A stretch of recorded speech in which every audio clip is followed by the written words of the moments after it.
I felt so bad that night. It was so embarrassing. Why? When I like freaked out, we had you guys on our show. Oh, yeah. From New York.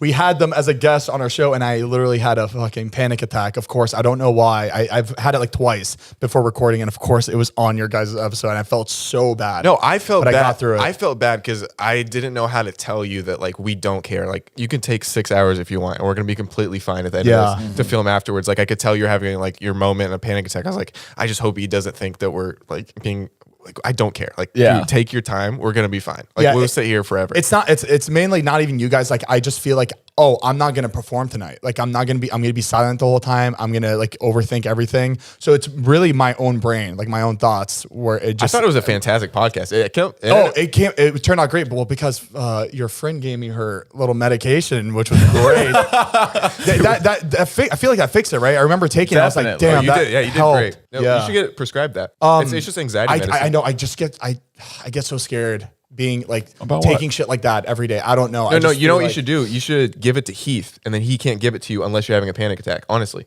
That's a good idea. That way you're not like. But I have to drive to him from my house. I'm like, Heath. Yeah, but you know that way you don't have that scary moment of. I can't. But like, I was one of those people back then. Well, I feel like anxiety wasn't like a very talked about thing back then. But like honestly, back then I didn't think that anxiety was a real thing.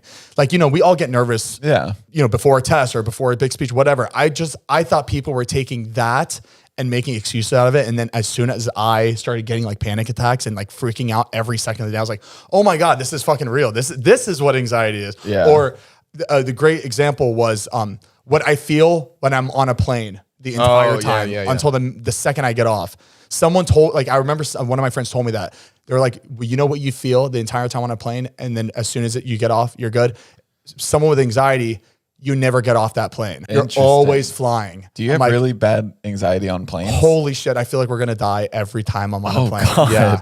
It's really bad. Do you look at the passengers and you'd be like, I could see this on the news. Yes. I could see these faces. Yes. Because like normally like God will like put random or he'll put people in planes thinking that, this won't go down. But maybe today you see a baby and then like a priest and then like you see like just a clip. It's clicky. It's like a what's that game? Who's Guess Who? Oh, like, Guess Who. I've seen these people on the Guess Who board. These guys, this plane's going down. I remember Heath and I were on this one flight. The girl from Mean Girls was on the flight. The one, not Regina George. I don't even know the actress' name. Not Regina George. Not the dumb girl, but like the brown hair girl. Gotcha. Remember, it was like you can't make fetch hat or like one try to come up with fetch. She was on the plane, and Heath and I were like, "Oh my God, that's the girl from Mean Girls." Can't die with her. That's exactly our thought. I was like, "There's no way God's gonna send this plane down. It's the girl from Mean Girls." Imagine the headlines. The 2004 hit. I don't think so.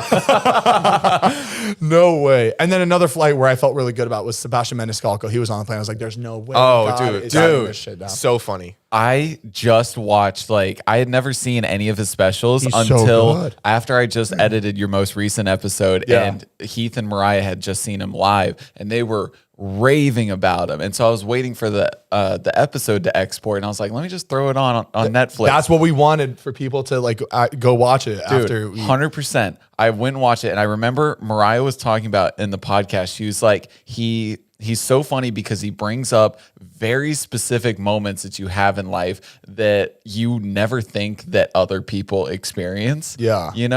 And I was watching it, and I even sent it to her, and I was like, I'm losing my shit right now because he's doing a bit about what it was like when your doorbell rang 20 years ago versus what it's like now. Yeah. And he was, when he's talking about what it's like now, he's like, everybody ducks and hides and covers and stuff. And he was like pretending to talk to his kids. He's like, all right, somebody go to the living room, go get the sword. It's under the couch, blah, blah, blah. And I lost my shit because I've been watching Indy's Place for like the last month and a half while she's been in Australia. And somebody tried to actively break into. Yeah, exactly. And so I've been sleeping with a fucking Game of Thrones sword next to the couch where I've been sleeping, and I was like, how the hell does he know there's a sword? Oh my God. Is this a real sword? Oh, it's almost there. It's almost there. It's almost there. Oh, this does not feel safe. That's the best. That's the best Etsy can buy. Wow. And look, it comes with this, so you can hang it up. That's not a very good shield.